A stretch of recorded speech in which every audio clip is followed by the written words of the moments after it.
SIR और vote चोरी सरीखे आरोपों पर चुनाव आयोग और सियासी दलों के बीच सजे जंगे मैदान के मुद्दे पर एक बार फिर देश की सबसे बड़ी अदालत में वकील और दलील का दंगल दिखा और इस बार आयोग का दांव राजनीतिक दलों पर भारी पड़ा, क्योंकि सुप्रीम कोर्ट ने कहा कि आयोग ने हमारे निर्देशों का पालन किया है।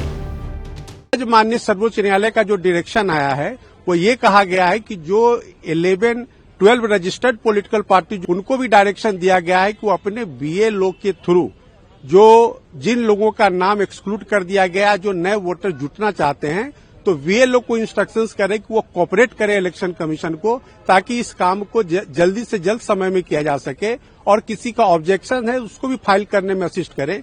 तो ऑनलाइन फाइलिंग का भी आज आदेश दिया गया है।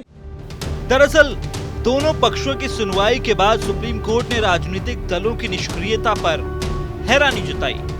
कोर्ट ने पूछा, राजनीतिक पार्टियों ने मतदाता सूची से हटाए गए लोगों के नाम फिर से मतदाता सूची में जुड़वाने के लिए कोई कदम नहीं उठाए, जबकि 2,63,000 नए वोटर्स ने अर्जी दी है।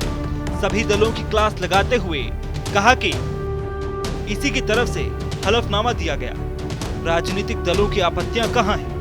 राजनीतिक दल बीएलए के जरिए दावे और आपत्ति दर्ज कराएं। आरोपों की जगह जमीन पर काम करें राजनीतिक दल।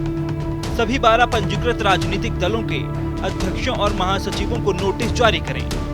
सभी 12 राजनीतिक दलों के प्रतिनिधियों को अगली सुनवाई में मौजूद रहने का आदेश।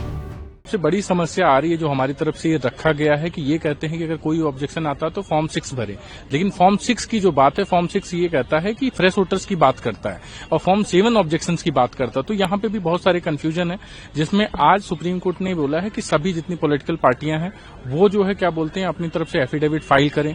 जो बीएलए हो उनको ब्रॉडर लेवल पे जो है उनको असिस्ट करने की बात की जाए और साथ ही साथ जो है आधार कार्ड को इंक्लूड करने की बात हुई है। आधार कार्ड को as a one of the document accept किया जाएगा और साथ ही साथ प्रॉपर ब्रॉडर वे पे जब पॉलिटिकल पार्टीज अपनी जो है एफिडेविट फाइल करेंगे तो फिर उस पर शुरुआत होगी, बात होगी।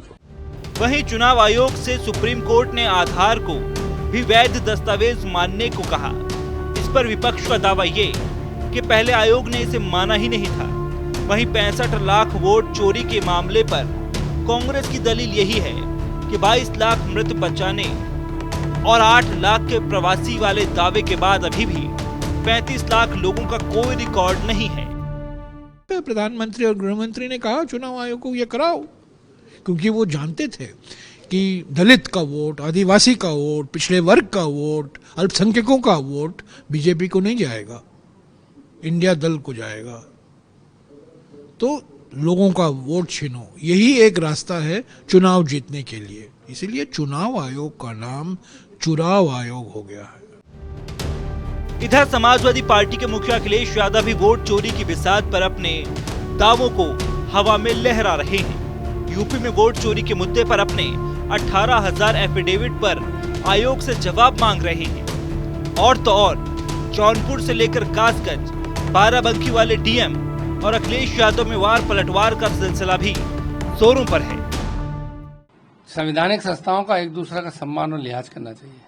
सुप्रीम कोर्ट सर्वोच्च संस्था है, बार बार वो इशारे कर रहा था, सलाह दे रहा था, लेकिन चुनाव आयोग निर्लजता पे उतर आया है।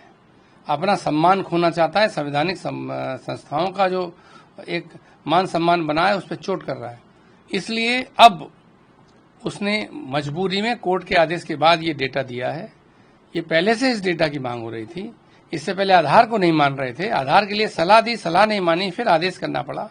और मुझे लगता है कि सुप्रीम कोर्ट को एक बार बताना पड़ेगा आयोग को कि एक बार में पारदर्शिता के साथ चुनावी प्रक्रिया कराएं, अन्यथा फिर बार बार कोर्ट को हस्तक्षेप करना पड़ेगा। दरअसल आप जानते हैं कि जो आरजेडी और समाजवादी पार्टी जैसे जो क्षेत्रीय दल हैं वो सब फ्रस्ट्रेशन में, तनाव में है।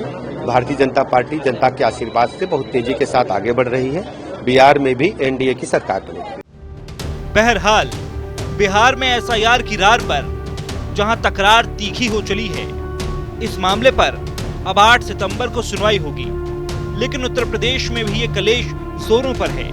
ऐसे में इस संग्राम पर सुप्रीम आदेश के बाद सवाल यही है कि अब क्या करेंगे राहुल और अखिलेश।